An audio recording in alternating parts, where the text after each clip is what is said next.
भारत जल्द ही इतिहास रचने वाला है। पिछली बार असफल हुए चंद्रयान 2 से सीख लेकर भारत ने बनाया है पहले से ज्यादा बेहतरीन स्पेसक्राफ्ट, जो चंद्रयान 3 मिशन के तहत चांद को अपनी मुट्ठी में कर लेगा। जी हां दोस्तों, 14 जुलाई 2023 के दिन दोपहर 2:35 के वक्त चंद्रयान 3 चंद्रमा के लिए रवाना हो गया है। और इस बार का चंद्रयान मिशन पूरी दुनिया को यह दिखाने के लिए तैयार है कि भारत स्पेस रिसर्च की फील्ड में भी पूरी दुनिया से आगे है।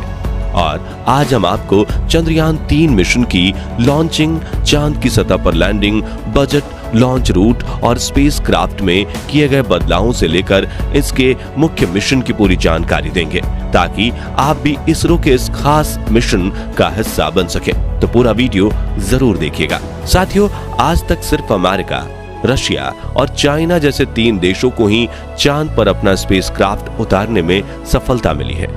और चंद्रयान 3 मिशन सफल होते ही भारत दुनिया का वो चौथा देश बन जाएगा जिसने चांद पर जीत हासिल की है। आज से करीब 4 साल पहले 22 मई 2019 के दिन भारत ने चंद्रयान 2 को चांद पर भेजने की कोशिश की थी। और इस दौरान पीएम नरेंद्र मोदी भी इसरो के बेंगलुरु वाले हेड ऑफिस पहुंच गए थे। और पूरा देश यही आस लगाए बैठा था कि चंद्रयान 2 मिशन सफल हो जाएगा। मिशन के शुरुआत में सब कुछ सही चल रहा था और 7 सितंबर के दिन चंद्रयान 2 चंद्रमा की सतह पर उतरने ही वाला था कि तभी चंद्रमा की सतह से सिर्फ 2 किलोमीटर की ऊंचाई पर विक्रम लैंडर से हमारा संपर्क टूट गया और हम चांद पर लैंडिंग करने में असफल हो गए थे। मिशन में मिले इस असफलता से इसरो के चीफ के सिवन काफी ज्यादा भावुक हो गए थे। तभी प्रधानमंत्री नरेंद्र मोदी ने उन्हें गले लगाकर सांत्वना दी थी, जिसके बाद प्रेस मीट में पीएम मोदी ने कहा था कि हम यहाँ रुकेंगे नहीं, बल्कि इससे सबक लेकर आगे बढ़ेंगे, क्योंकि विज्ञान यानी प्रयास और प्रयास और प्रयास। प्रधानमंत्री नरेंद्र मोदी की कही इस बात को आधार बनाकर इसरो ने फिर से चंद्रयान 3 को चांद पर भेजने के सपने बुनना शुरू कर दिया था। लेकिन उस वक्त हुई भूल को सुधारने में इसरो को पूरे 4 साल लग गए और अब उन्होंने पहले से ज्यादा एडवांस और पावरफुल स्पेसक्राफ्ट तैयार कर लिया है। दोस्तों, चंद्रयान 2 की नाकामयाबी से निराश होने की बिल्कुल भी जरूरत नहीं है, क्योंकि पृथ्वी के वातावरण से बाहर निकलकर अंतरिक्ष में जाना अपने आप में बड़ी चुनौती होती है। और जानकारी के लिए बता दें कि अमेरिका अपने सभी चांद मिशन में से कुल 26 बार फेल हो चुका है, जबकि रशिया को 14 बार फेलियर का सामना करना पड़ा था। लेकिन भारत ने तो अपनी पिछली असफलता से इतनी बारीकी से सीख ली कि इस बार चंद्रयान 3 का सफल होना तय माना जा रहा है। इस विषय पर बात करते हुए इसरो के मौजूदा चीफ एस सोमनाथ ने कहा कि चंद्रयान 2 मिशन में भले ही हम असफल हुए थे, लेकिन बड़ी बात यह है कि हम इससे सीख लेकर आगे बढ़े हैं। आगे उन्होंने कहा कि असफलता मिलने का ये मतलब बिल्कुल नहीं कि हम कोशिश करना ही बंद कर दें। चंद्रयान 3 मिशन से भी हमें बहुत कुछ सीखने को मिलेगा और इस बार हम इतिहास रच देंगे। साथियों, 14 जुलाई के दिन दोपहर के 2:35 पर इसरो आंध्र प्रदेश के श्रीहरिकोटा स्थित अपने सतीश धवन स्पेस सेंटर से अपने चंद्रयान 3 को लॉन्च कर दिया है। इसरो के मुताबिक चंद्रयान 3 को उसी रास्ते से चांद भेजा जाएगा जो चंद्रयान 2 का था।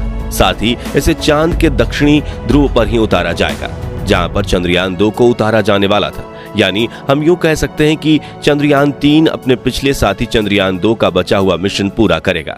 हालांकि दोस्तों, चंद्रयान 3 में कई बदलाव किए गए हैं, जैसे कि इस बार स्पेसक्राफ्ट में कोई ऑर्बिटर नहीं है, बल्कि इस वक्त हम एक प्रोपल्शन मॉड्यूल का इस्तेमाल कर रहे हैं, जो चंद्रयान 3 के लैंडर और रोवर को चांद की ऑर्बिट तक ले जाएगा, जहां इसे चंद्रयान 2 के उस ऑर्बिटर से कनेक्ट किया जाएगा जो पिछले 4 सालों से चांद के चक्कर काट रहा है। इसरो के इस मून मिशन के मुख्य 3 लक्ष्य हैं, जिसमें पहला है चंद्रयान 3 के लैंडर को चांद पर एक सॉफ्ट लैंडिंग करवाना, दूसरा है इसके रोवर को चांद की सतह पर चलाना और तीसरा चांद पर कुछ जरूरी साइंटिफिक रिसर्च करना। आइए अब एक एक करके इन तीनों के बारे में विस्तार से जानते हैं। सबसे पहले बात करें लैंडिंग की, तो किसी भी स्पेसक्राफ्ट की 2 तरह से लैंडिंग होती है, हार्ड और soft.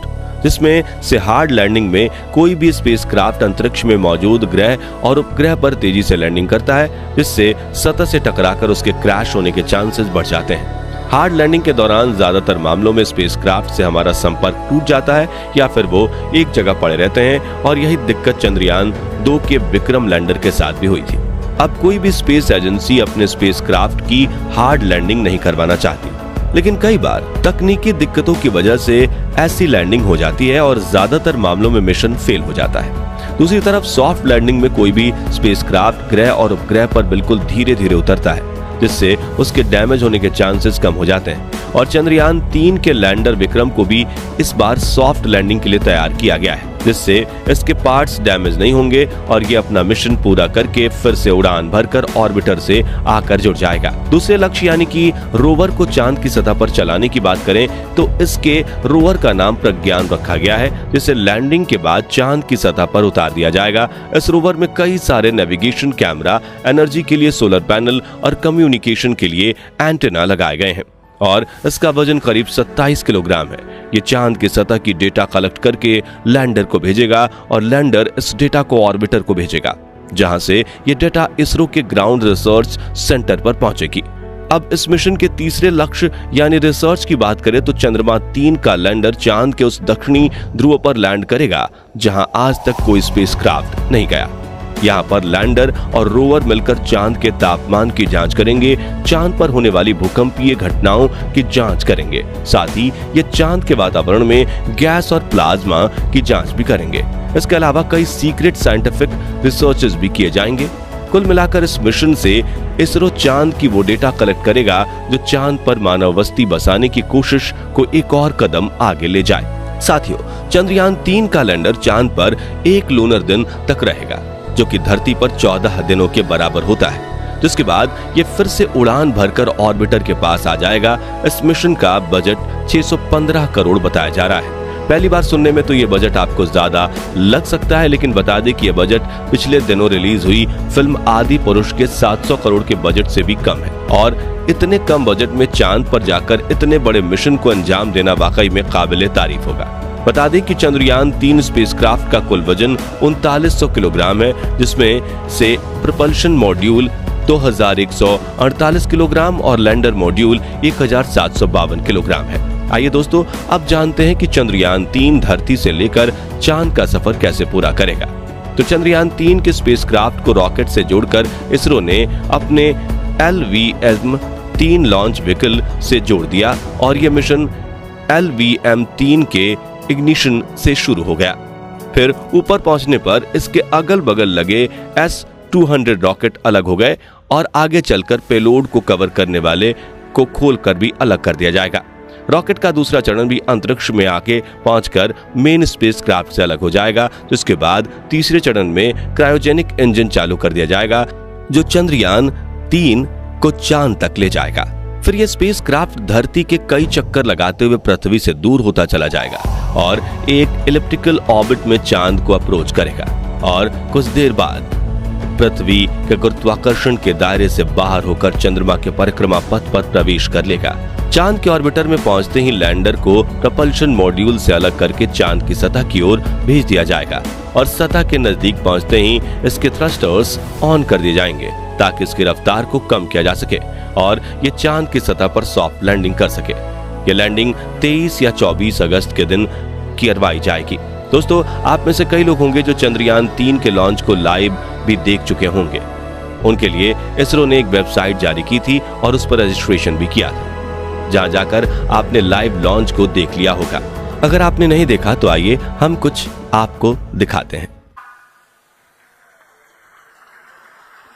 Lift off normal. Here we have of LVM-3 M4 rocket carrying India's prestigious Chandrayaan 3 space. तो दोस्तों, अगर आप भी हमारी तरह यही चाहते हैं कि चंद्रयान 3 मिशन में भारत को अपार सफलता प्राप्त हो, तो कमेंट बॉक्स में इसरो को अपनी दुआएं जरूर देना। साथ ही वीडियो पसंद आए तो इसे लाइक और शेयर जरूर कीजिएगा और इस मिशन से जुड़ी पल पल की जानकारी पाते रहने के लिए हमारे चैनल को सब्सक्राइब करके पास वाली घंटी जरूर दबा दीजिएगा। धन्यवाद।